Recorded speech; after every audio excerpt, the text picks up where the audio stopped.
Hey friends, I'm Jordan from O&Co Games, and for this video I've teamed up with GameMaker to provide you a tutorial on how to create a dynamic camera system like the one we use in our game TetherGeist. By the end of this tutorial, you'll have all of the tools you need to create a dynamic camera that can snap into place like you're seeing here. It can be offset relative to the player, so you're able to look further ahead, behind, above, or below. And you can even assign it limits so the camera doesn't look past specific X or Y coordinates. So let's jump right in. What I have here is just a simple GameMaker project. I've created a few sprites that we'll be using just for example's sake in this tutorial. And I also have an OBJ player object built in this. It's nothing fancy. I just threw in a few variables so that it moves around. Obviously, your game will want a more robust movement system. I'm just using this as our object player for example's sake. If we go ahead and run it, I just threw like a few of these kind of tile sprites in so we can at least get our bearings in the room. I'm going to run this game so just we have a lay of the land. Really, really simple. I'm on a 4K monitor running this at 1080p in the window, and you can see I'm pushing the WASD keys to move the player around. Again, nothing fancy. The whole point of this tutorial is just to show you how to make a dynamic camera system. At this point, there isn't even a camera system in place. As you can see, I can leave the playable area because there's no movement happening at all. So in this tutorial, we'll be making the OBJ camera object, we'll be making a camera adjust object, and we'll be making a player pixel. It's an object that tracks the player perfectly, and it's used to create pixel perfect collisions. I'm sure there are other ways to go about doing it. This is just the way that makes sense to me, and it works really well for our game. Okay, so let's start by creating our camera object. For your project, maybe you already have a camera object. Whatever the case is, I'll be making this object to show all of the logic that we'll be using. I'm going to go to my objects folder. I'm going to create object, name it OBJ camera, and I'm going to assign a bunch of variables in the create event. Now, a lot of these variables might not make sense right now. Don't worry, they will make sense as we go along, so just trust me on this. I also really like to be very liberal with my commenting so that it's easy to backtrack and understand my logic. So we're just going to start by creating a comment that says assign variables, and everything under here will be assigning the variables related to the camera. So the first set of variables that we want are camera administration variables. First, we are going to populate a variable called cam with the camera that we'll be using. For the sake of this tutorial, we'll just be using the view camera ID 0. I'll also be assigning it a follow object. So the variable is follow equals obj player. You could also just reference obj player directly. I like using a variable like this in case we want the camera to follow anything else in our project. You'll also want to do like a if statement if the instance exists so your game doesn't crash. For the sake of this tutorial, I'm not going to be handling all of those caveats. We'll just stick with assigning the variable, and then we'll create variables to track the center point of the camera. We'll call these view w half. This is for halfway through the camera width, so we'll get camera get view width, and we'll be getting the view width of the variable we just assigned, cam, dividing that by 2. If this looks familiar to you, I want to give a shout out to Sarah Spalding. Sarah Spalding's tutorials were the very first ones that I took when I was first learning GameMaker, and some of my camera logic is still from those early tutorials. We'll go ahead and also create a variable for the height. We're going to go view h half equals camera get view height. Again, we'll be taking the camera object. And the last variable is a global variable. So for your project, you probably should, if you don't, have an object that is used to initiate all of your global variables. For the sake of this tutorial, I'll just be initiating the global variable in this object. It is declared as global. We're going to call it cur adjust. And for now, we're going to assign it to no one. This is a variable that we're going to populate with our camera logic objects. Okay, so those are all of the camera administration variables. We also have just a couple of coordinate related variables. I like organizing them like so. We have an x2 equals 0, and y2 equals 0. These are variables that we will be using in our camera logic to tell it where to move to. It's something that we'll be using in easing. And finally, I want to create a section for our clamp related variables. These are just a bunch of Boolean statements. Left clamp equals false, right clamp equals false, top clamp equals false, and bottom clamp equals false. So these are the variables that we will be using to tell the camera if it's allowed to go past the specific X or Y coordinate. Okay, so with our variables defined, we can now start creating some of the logic for this object. I'm going to create a step event. Let's make this window big. Zoom in a little bit so the code is bigger. And we're going to be using some easing logic in this. We can create it first to follow the player, and then that logic is going to be leveraged in our dynamic camera system. So let's first assign our target coordinates to this object. This is where we will be using x2 and y2. So x2 equals follow.x and y2 equals follow.y. Now remember that follow variable is being populated with obj player. So what we're doing here is assigning the variable x2 to be the same as the player's x coordinate. And we're doing the same thing with y2. y2 will be assigned to the y coordinate of the player. With those in place, we'll now actually manipulate the x and y variables of obj camera. So this next section, we will be updating the camera position. Now there's a little trick you can use for easing. Shout out to Sarah Spalding for teaching me this. By using the delta between the x2 and the actual x coordinate of the camera. So let's type it out and hopefully it'll make sense to you. We're going to create a temporary variable. Delta x is what dx stands for. It's the shorthand that I like to use. And we're going to say it is x2 minus x. Or in other words, how far away is obj camera's x coordinate from the player's x coordinate? We'll do the same with the y coordinate. Delta y equals y2 minus y. And now that we have that delta, we're going to actually assign the x and y coordinates of obj camera. So we will be doing x plus equals the delta x divided by 10. I'll explain where 10 comes from here in a bit. We'll do the same with y plus equals delta y divided by 10.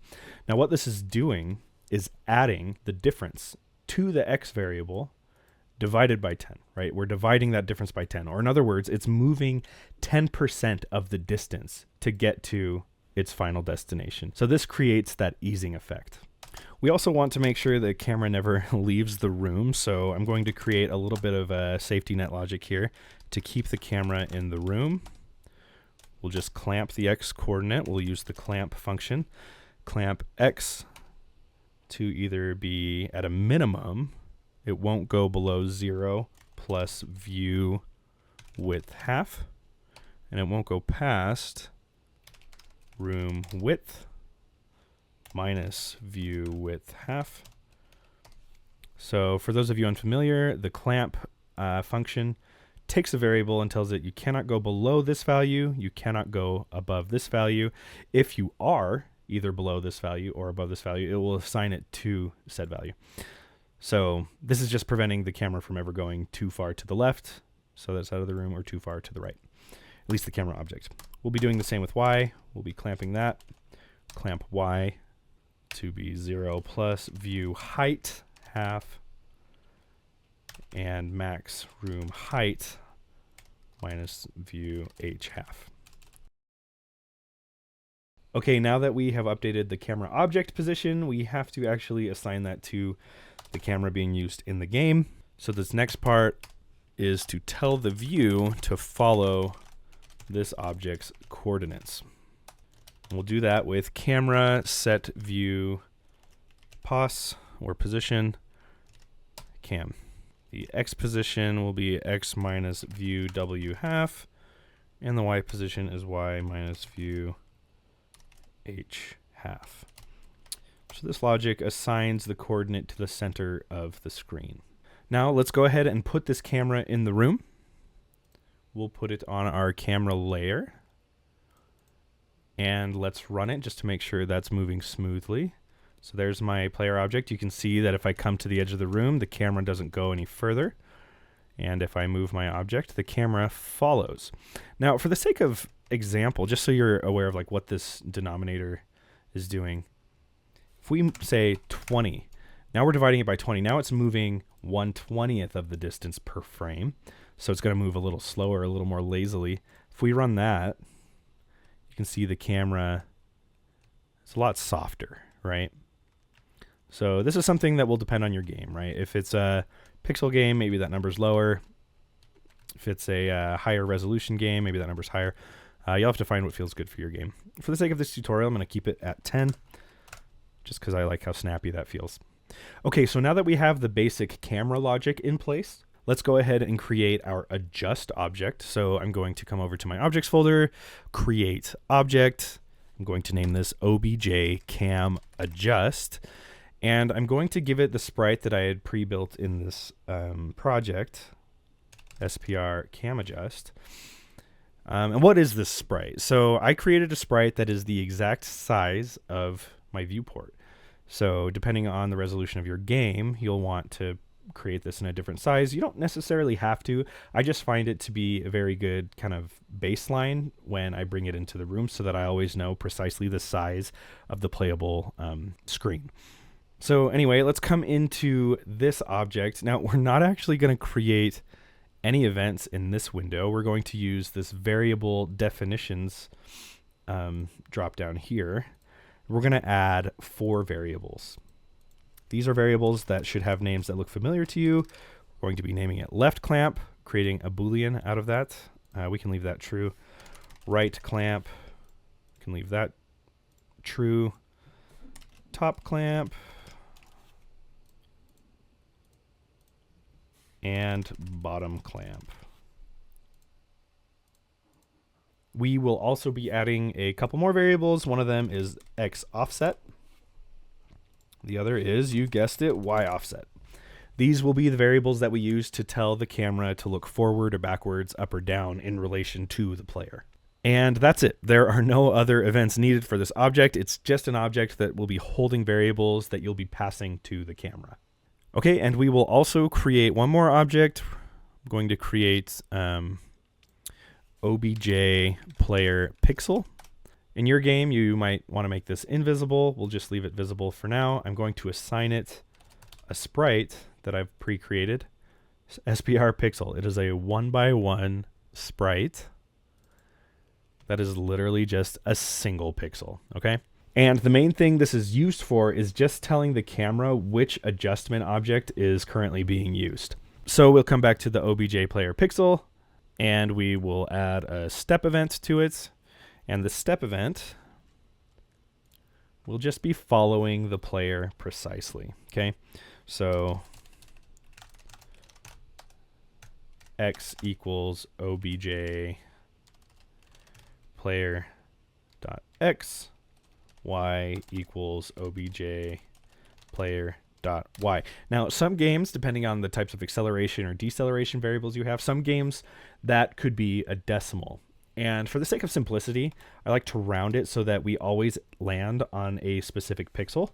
So we'll just be rounding the x and y coordinate of the obj pixel, or excuse me, the obj player pixel object. So now we have a clean single pixel coordinate for the player that will only be able to collide with one pixel at any given time.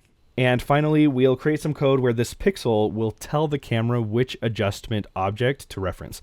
So we'll just create some code that says assign the current adjust. We'll assign this global variable that we created earlier. Global.currentAdjust equals instance place x, y, obj, cam, adjust. Okay, so what we're doing here is populating that global variable, global.currAdjust, with the specific camera adjust instance that may be colliding with this pixel object. If there's no adjustment object colliding with this pixel, it will return no one. So with that, let's bring it all together. Let's go back to obj camera. Let's reopen our step event. And we now need to create some variables that we can play with. So I'm going to come to the top here. I'm going to declare some of these step variables. One of them is x offset, which at the beginning of every step event will equal 0. And let's just keep all of the x variables together. We'll say x min equals view w half, or in other words, that's 0 plus view w half. I guess that's kind of funny. I don't need the 0 here, do I? It was mostly just to like tell you. Anyway, view w half, and our, gosh, I keep it in the caps key. X max is going to equal the room width minus view w half. Okay. And let's create our y variables as well. So we have a y offset at the beginning of every step event will equal 0. We'll manipulate it later in the step event based off of what our camera adjust objects are doing. They'll do the same. Var y min equals view h half. Oops. And our max is going to be the room height minus half of the view height. Okay. Oops, and I forgot the equals sign there.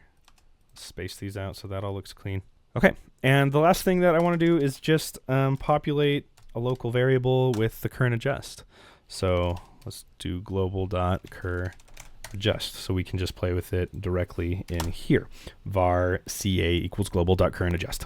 Okay, now here's where the real magic is going to happen. We know that wherever that OBJ player pixel is colliding with a specific adjust object that's in the room, and we want to pull the variables from that adjust object. So for the sake of visualizing what we're going to want to do here, if we come over to the room, we want to be able to place this OBJ cam adjust object anywhere in this room.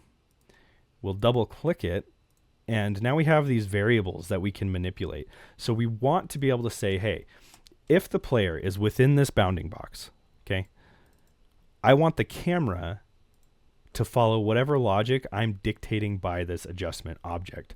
So if all of these clamps are turned on, the camera isn't going to leave upwards, downwards, left, or right. But if I say turn off the right clamp, now the camera, it's not going to go up, down, left, or right, but up, down, or left, but it is allowed to continue to the right. And the same goes for these offset variables. If I say the offset is going to be 100 pixels, we want the camera to look to the right 100 pixels ahead of where the player is. And vice versa, right? We could say it's negative 100 pixels and it will look to the left of the player by 100 pixels. So that's the ultimate vision. To be able to do that, let's come back into our camera object and let's assign the adjustments, okay? First, we want to make sure that camera adjust is actually being referenced. So we're going to say if CA does not equal no one, or in other words, if the player is currently within the bounding box of a camera adjust object, again, that's being detected by the pixel. Let's assign our X offset variable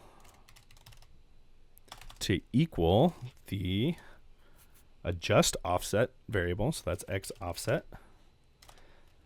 Same goes for the Y offset variable equals the camera adjust Y offset. And then here's where we're going to detect if there's any clamping coming on. So if the current adjust dot left clamp, if that's true, right? If that equals true, you could put that like so. You also don't need to say equals true. You can just say if this, we'll just determine that's a true false statement. That's we're going to use it for now. If left clamp, then we want our X min to equal the current adjust's X coordinate plus view W half. In other words, it won't be allowed to go past the left side of that adjust variable. We're going to create that logic for all four of those clamp booleans. So there's right clamp. That means the X max can't go above the sprite width. The reason I'm doing sprite width is to allow for, let's do sprite width minus view W half, is to allow for stretching. So we could come into the room editor we could like stretch this object, and now the camera can move freely within this space, but it still won't move past the right side of this box. Okay. I should also point out that it's important for your adjust sprite to have the origin point in the top left for this logic, where this is kind of the 0, 0 point. Now let's add the rest of these Boolean logics. So we've got right clamp, top clamp. Now we say that the y min is just the y coordinate of the adjust plus view h half. And finally, let's do the bottom clamp, where y max does not go beyond the sprite height. Oh, and I need to make sure that I don't forget the x coordinate. I totally got lost there. So we need the x coordinate plus the width. Same goes for the bottom clamp. We need the y coordinate of the adjust object plus its width. Gosh. So can't forget that I am referencing the camera adjust sprite width. Okay. And then we want this as well. CA dot sprite height minus view h half.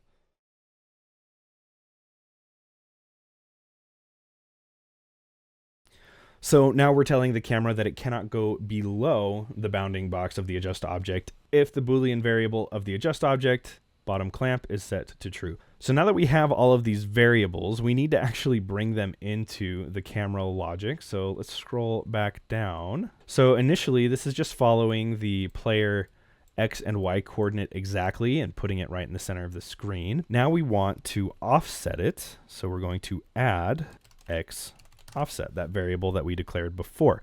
So just to recap on the logic that's happening here, we are assigning a variable x offset to 0, and if there's a camera adjust object that we are colliding with, or in other words, if the player is within the bounding box of an adjust object, we're going to be reassigning that variable to whatever the x offset variable is of the adjust object. If that's 0, it'll just, stay 0. If it's any other number, it will change to whatever number is assigned to that adjust object. Same goes for y offset. So if we come back down here, we will also add the y offset variable. And now the target x and y coordinates will be offset if the adjust object is telling us to offset them. And to accommodate the top, left, bottom, and right clamps, we will also be clamping the x2 and y2 variable after we've accounted for the offsets so that we keep it within the bounding boxes that may be assigned by the adjust object. So let's go ahead and clamp x2 to the x min variable. And the x max variable, same goes for the y2, clamping that to y2, y min, y max. So it's the same logic that we're using for the x offset and y offset. We're starting with just the room width and room height. And then if we're in a camera adjust object, those can be overridden with whatever variable is in the camera adjust object. Now, with all of that logic in place, we just need to make sure that our room has all of the objects in it. Now, one thing that I like to do is in my player object, in the create events, I like to create the pixel object. So let's say if not instance exists, obj player pixel. In other words, if the pixel isn't there, let's create it. Instance create layer. We'll just start it out at the x and y coordinate of the player. We'll put it on the player layer, and it is obj player pixel. So now if we come back to our room, this object, the player object, will be creating the pixel that is following, that's basically listening for any adjustment objects that the player might be in. And let's test this out. So I'm going to resize this to just be like a normal viewport size. Let's throw another one in, and let's keep the variables the same: left, right, top, bottom clamp. These are all set to true, or in other words, the camera is going to be locked within these bounding boxes. Okay. Same goes for this one, and we'll play with them here in a little bit. But let's just test this to make sure it's working correctly, and let's throw some landmarks in the second screen just so that we know we moved, we have some sort of visual point of reference. We got this big old red wall on this side. I don't know, whatever. Let's go ahead and run this. And here we are. So you can see now the camera is locked within that first bounding box. But if I come this way, it'll jump to the other bounding box. Okay? Now if I leave the bounding box, it goes back to its normal logic, where it puts the player at the center, its easing logic is the same, and boom. Okay, now that we have that in place, let's play a little bit more with these. So not only can you snap it to single screen views, but we can use our X offset and Y offset variables, and we can even manipulate the true false statement for the clamps to just really influence the way the camera operates. So let's say, for example, again, there's no like physics in here, but let's say, for example, you're making a platformer. By the way, this would work with like top-down RPGs, any 2D game really. Let's say, you know, you've got some obstacles like down this way, right?